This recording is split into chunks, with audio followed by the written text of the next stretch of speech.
একে তো এত পরিমাণ শীত পড়েছে আর তারপরে শুরু হয়েছে মাজার ব্যথা। মাজার ব্যথা নেই এমন কোনো মহিলা পুরুষ নেই বললেই চলে।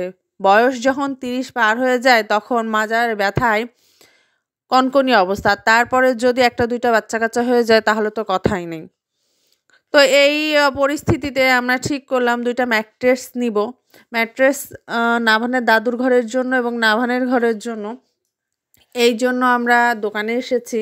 এসে দেখতেছিলাম, দেখে এই ম্যাট্রেসটা পছন্দ হলো এবং এই কাভারটাও পছন্দ হলো। ২টা ম্যাট্রেস আমাদের নিয়েছে ২১,০০০ টাকা, মানে পার ম্যাট্রেস ১০,৫০০ করে।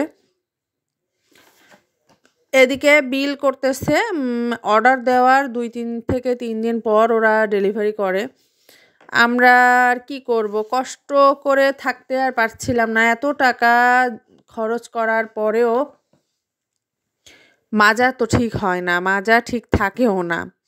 মানে জানুয়ারি মাস মানেই খরচের মাস। জানুয়ারি মাসে এত বেশি খরচ হয়, বাচ্চার স্কুল থেকে শুরু করে সব কিছুতেই পারা খুব মুশকিল।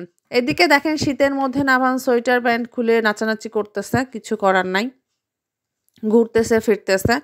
আর আমরা এদিকে ম্যাট্রিক্স দেখতেছি খুব ভালোভাবে, কোনটা নিলে ভালো হয় বা কী করলে ভালো হয়। একটা পছন্দ করার পরেও মনে হয় ওইটা নিলে মনে হয় বেশি ভালো হয়। এই হচ্ছে বাঙালির অবস্থা আর কি, মন কোনোভাবেই শান্ত হয় না। তো সবাই ভালো থাকবেন এবং সুস্থ থাকবেন। আল্লাহ হাফেজ।